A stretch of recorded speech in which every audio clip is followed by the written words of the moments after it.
Yo, excuse me. Yo, what is up, man? It's your boy, Damn D, here to give y'all the live news. Now, I made a video earlier today about Charles Barkley going off on Skip Bayless, and they played just a few clips on him on All the Smoke podcast. Now, I want to listen to the full on the Smoke podcast and hear exactly what Charles Barkley has to say about Skip Bayless. So let's get right into it. You mentioned Skip Bayless, obviously, recently with the unfortunate situation that happened with DeMar Hamlin on the Bills. He just had an untimely tweak, and I think he thought that he could say some bullshit and then say something kind of, meaningful at the end, and we wouldn't see through the bullshit. That was brought to attention, but then also the way he's just kind of been disrespecting his co-host, and you have to see Shannon kind of take a deep breath every once in a while. What is just your take on what he is doing and just how disrespectful I feel like he is to players and now his co-hosts as well? Openly disrespectful. So I don't like the guy because television is a very powerful weapon. Right. Very powerful. One of my mentors is Mike Wilbon. He's somebody I admire and really respect. And he did my last 3 books, and he's become like a big brother, father figure. He said something very interesting to me, and I already knew it. He says, man, being on television is crazy. I said, what do you mean? He says, I've been at the Washington Post for 25 years, did it all. Nobody in the world knew who I was. I go on TV for a year. I can't go nowhere without people running up on me. And I said, man, TV is amazing. Like, it's such, like, everybody knows who's on television, especially if you're successful, you're on television a lot. It is really a big, like, everybody watch television. And Skip, to me, these guys are real people. And I don't mind you criticizing guys. Right. It can never be personal. Right, that's it. And one thing I hate about the media, you can tell guys they like and dislike. You can't talk about people on television like that. You have to be fair and honest with people. And I think he is. You can tell who he likes. You can tell who he dislikes because he makes it personal.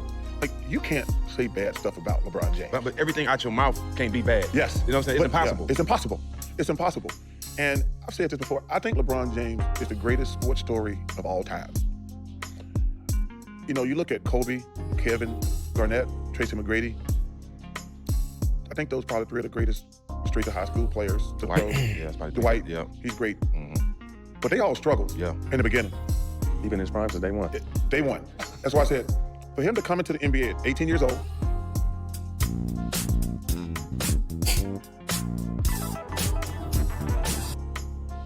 he was really good. We had his first game, I think, on TNT. Sacramento. Yes.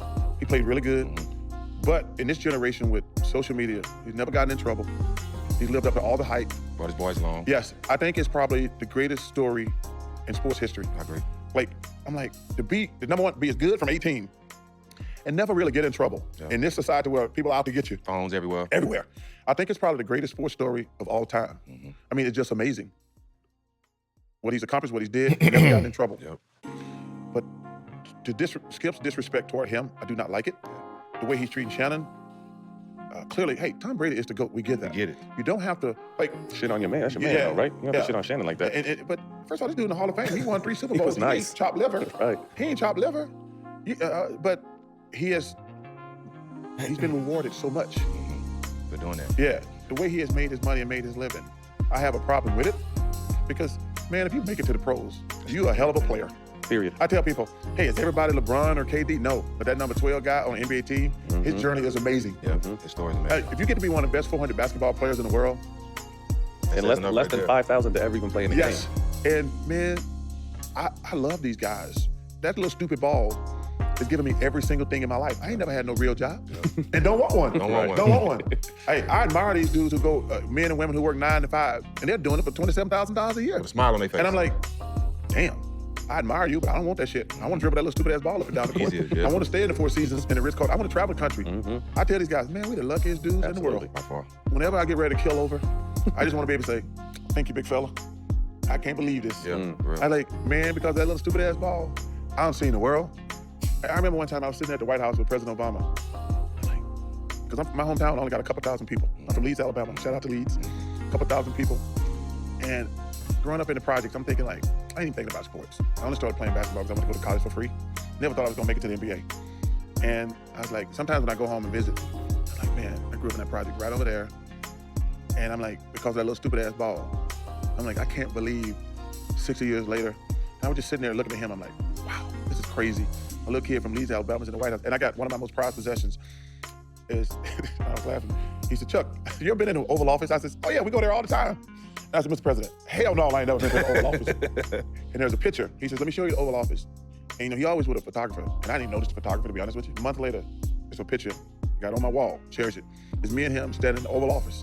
And like I say, I didn't even notice the photographer peeing up his ass. He's like standing back, taking pictures with the president. And President Obama sent me this picture of me and him standing. And I remember getting a text from all my friends telling me like, yo man, we so proud of you. I'm like, what the hell are you talking about? All right, I ain't trying to hear all that, but let's I mean, I don't disagree with Charles Barkley and his disliking about Skip Bayless. I just wish Charles Barkley would take some of his advice when he criticizes and he called Kyrie Irvings of the world stupid and idiotic. So it just, I don't disagree what he's saying about Skip Bayless because I don't like Skip Bayless either. But it's just like Charles Barkley, you just as bad. Well, I'm not gonna say he's just as bad, but you do criticize players and you take it personal sometimes, especially when you talked about Kyrie, right? Because I'm not gonna lie, I used to like Charles Barkley and Shaq when they was on TNT, and I have not watched TNT ever since what they did to Kyrie because I'm like, really, bruh? Like, he is in that special club, that brotherhood NBA bond that y'all supposed to have, and y'all just gonna throw him out to the wolves like that when you know that the media always loves to run with false narratives as former NBA basketball athletes. So I would expect Charles Barkley and Shaq to understand, like, you know, players get the bad end of the stick when it comes to the media, and to just see them do what they did and say what they said, I just lost a lot of respect. So that's my issue. You heard Charles Barkley issue? Y'all leave a comment down below. It's your boy Damn D. We signing out, baby. Peace.